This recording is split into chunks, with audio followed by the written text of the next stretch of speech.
Vamos falar agora sobre um conceito também muito importante na área de banco de dados, que é o sistema de SGB, que é o conceito de SGBD. Então, SGBD ele é um sistema gerenciador de banco de dados, significado da sigla.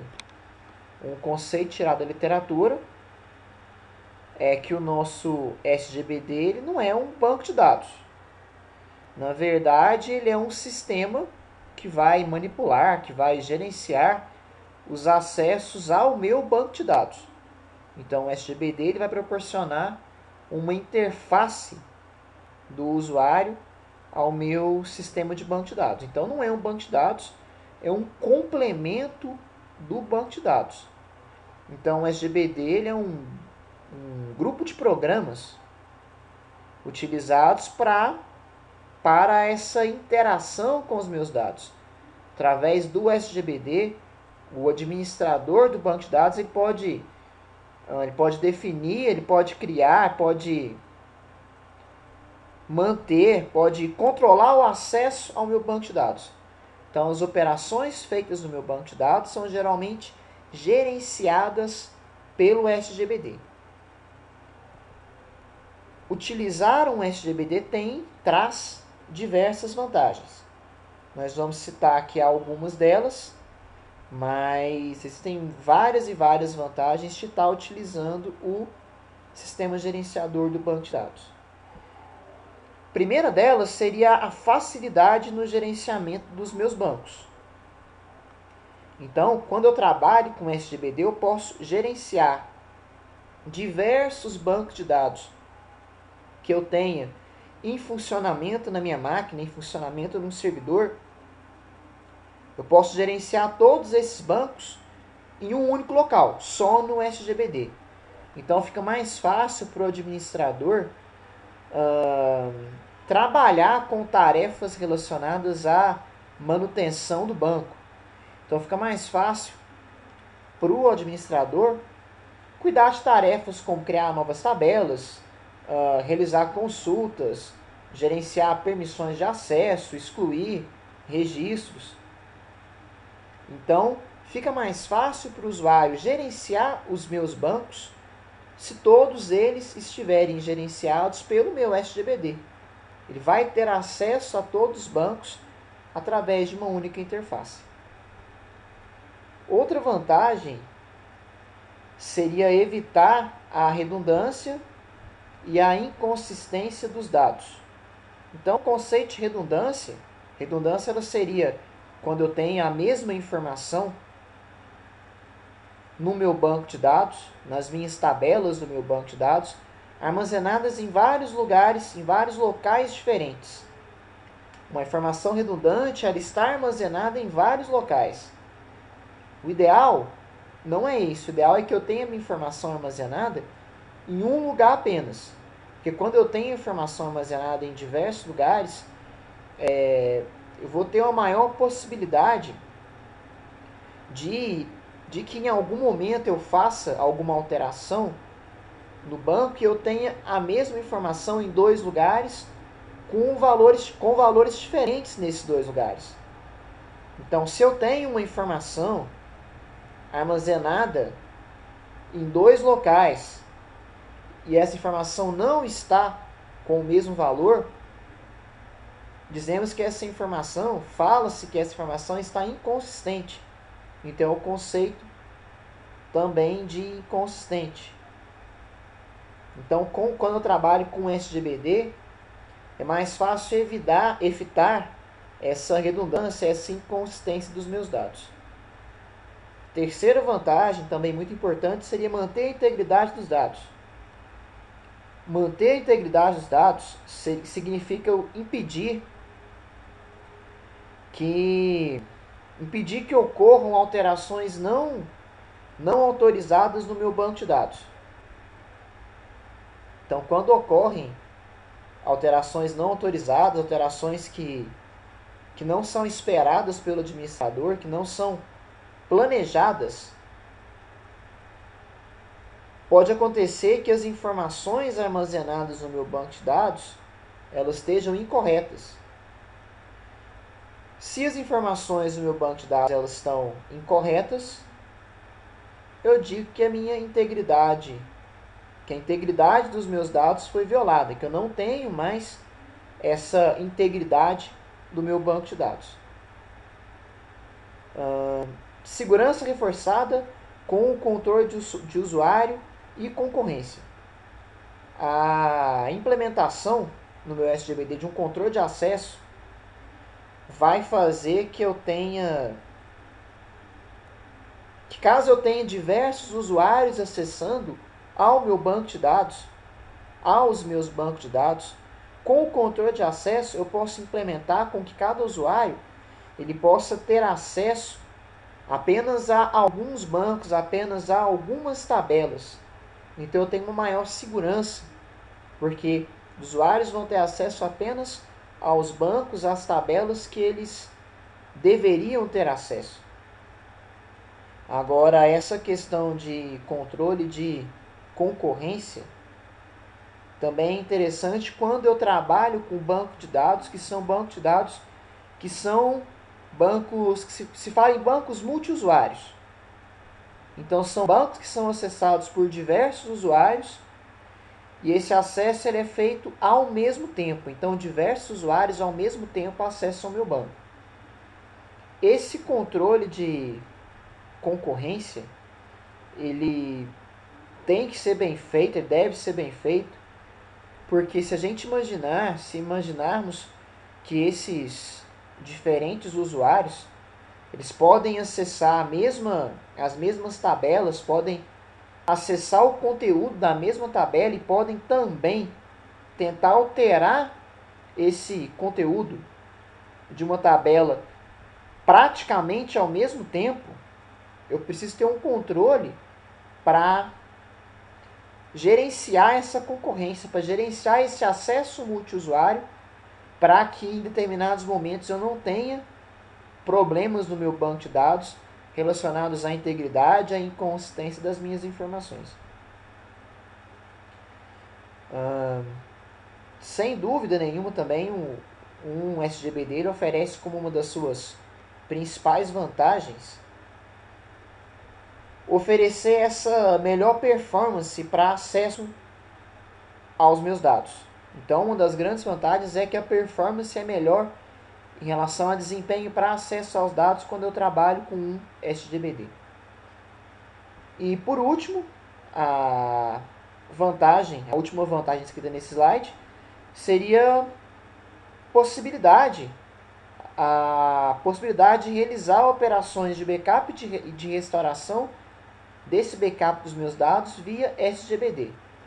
Então, operações de backup, restauração de backup, elas são operações importantíssimas quando eu trabalho com dados de uma empresa. Então, acho que todos vocês devem ter em mente que o maior patrimônio de uma empresa, na verdade, não são patrimônios materiais, e sim o conhecimento, a informação da empresa, principalmente nessa era da informação que a gente está vivendo agora, eu ter mecanismos de garantir que a minha empresa não vai perder as suas informações, não vai perder todos os dados do seu sistema. Eu ter mecanismo de garantir que as informações da empresa não vão ser perdidas é totalmente essencial nos dias atuais. A gente vai falar agora de, digamos, os principais bancos de dados que a gente tem em utilização no mercado. Atualmente eu vou citar aqui os principais, os mais utilizados no Brasil e falar um pouquinho a respeito deles. Na verdade, o primeiro que a gente vai falar é o MySQL, porque na verdade ele é o principal banco de dados utilizado hoje em dia na internet, tanto por servidores de hospedagem, tanto por sites de pequeno porte, sites de médio porte, até mesmo sites de grande porte. Então hoje o que se usa, o banco de dados mais utilizado na internet, ele é o MySQL. Ele é mais utilizado porque ele é hoje um banco que tem alta estabilidade, que tem um ótimo desempenho, ele é praticamente compatível com diversas linguagens de programação. A licença do MySQL, ele possui uma licença comercial para a utilização de empresas que é uma licença paga, ao contrário do que muita gente pensa.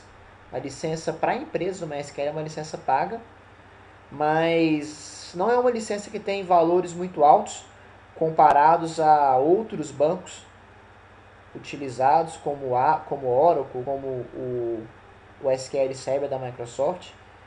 Então os valores não são altos e geralmente quando a gente contrata a hospedagem de um site em um servidor de hospedagem, uma empresa, acaba que esse custo de licença do MySQL, do banco MySQL, ele fica embutido no valor que você paga para a hospedagem do site. Então, geralmente, quem desenvolve site e hospeda em servidores de empresas, acaba que você não tem que se preocupar com essa licença, porque o servidor web, a empresa que te oferece hospedagem, ela tem essa licença e vai repassar parte desse valor da licença para você quando for hospedar a página. Agora, se o desenvolvedor, a intenção da pessoa que desenvolve é ter o seu próprio servidor de hospedagem, então nesse caso a pessoa tem que ter essa preocupação com a aquisição dessa licença para legalizar a utilização do banco. Agora, por outro lado, a licença para estudante no MySQL é uma licença gratuita. Outro banco bastante utilizado é o PostgreSQL. E o PostgreSQL ele foi desenvolvido, na verdade, inicialmente como um projeto software livre. E acho que nos últimos anos ele foi o banco de dados que mais cresceu, que mais conseguiu agregar mais usuários e mais empresas para utilizar o PostgreSQL. Então o PostgreSQL é um banco confiável, ele é um banco também compatível com a maior parte do que a gente tem aí de sistemas operacionais, de linguagens de programação. E é algo que está sendo bastante utilizado aí na internet no dia a dia. Ao contrário do MySQL, o Postgres ele é gratuito. Então eu não tenho preocupação com a aquisição de licença. Ele é gratuito tanto para a utilização comercial, tanto para a empresa, quanto também para utilização acadêmica, para utilização por estudantes. Então ele é um banco que ele é 100% gratuito. Outro banco também bastante utilizado é o Firebird. O Firebird ele é um banco que também possui seu código-fonte aberto. É um banco também totalmente gratuito, tanto para utilização comercial quanto para utilização acadêmica. É um banco seguro, estável. É um banco antigo, é utilizado, o Firebird, ele é utilizado acho que há mais de 20 anos o Firebird está no mercado. Na verdade ele foi criado baseado em um banco que eu não sei se vocês já ouviram falar, mais antigo ainda, que é o Interbase. O Firebird ele foi criado a partir do Interbase. E vejo que hoje ele é um banco utilizado mais aqui no Brasil, mas é mais utilizado principalmente para aplicações desktop. Então, geralmente, sistema desktop é muito comum se trabalhar com o banco de dados Firebird. O próximo banco que a gente vai falar é o Oracle. Acredito que vocês também devem ter ouvido falar, todos vocês já devem ter ouvido falar do Oracle, porque o Oracle ele é, na verdade, hoje o líder de utilização entre bancos de dados entre empresas de grande porte. Então, entre empresas de grande porte, empresas com alto orçamento, geralmente utilizam como banco o Oracle. O Oracle ele possui assim, diversas versões pagas e cada versão eu tenho diversas versões e cada versão oferece diferentes funcionalidades. Cada função ela Cada função tem limites, na verdade, de quantidade de equipamentos que vão acessar aquele banco, tem limites de tamanho do banco que vai ser criado. E, consequentemente, cada uma dessas versões com funcionalidades diferentes, com limites diferentes de equipamento, com tamanho diferente, máximo de banco permitido, tem um valor diferente. Uma coisa interessante do Oracle é que todas essas versões pagas do Oracle, elas têm suporte do desenvolvedor. Então a empresa que desenvolve do Oracle, ela dá suporte, no caso, para quem adquire a licença desse banco de dados. Por outro lado, tem uma versão que é uma versão para estudante, caso vocês queiram baixar para conhecer a interface do banco, que é essa Oracle Express, ela é uma versão gratuita. Então, para quem queira conhecer um pouco do Oracle, pode acessar o site, baixar o Oracle Express e conhecer um pouquinho desse banco de dados, que é o banco de dados mais utilizado por grandes empresas. Outro banco de dados também muito conhecido por ser também da Microsoft é o SQL Server. Então, da mesma maneira que o Oracle, o SQL Server também tem versões pagas e também tem uma versão gratuita, que é esse SQL Server Express, versão para estudantes. Então, também é um banco bastante utilizado, o SQL Server. Esse ponto aqui da apresentação do Axis, ele é um pouco controverso, mas na verdade eu posso considerar nessa lista de banco de dados também o Axis, o Microsoft Axis. Porque o Axis, na verdade, ele é sim um banco de dados, mas é um banco de dados que ele foi criado para ser utilizado principalmente por usuários que não tenham muito conhecimento sobre programação. Não sei se vocês já mexeram com o Axis, mas ele é um banco de dados simples.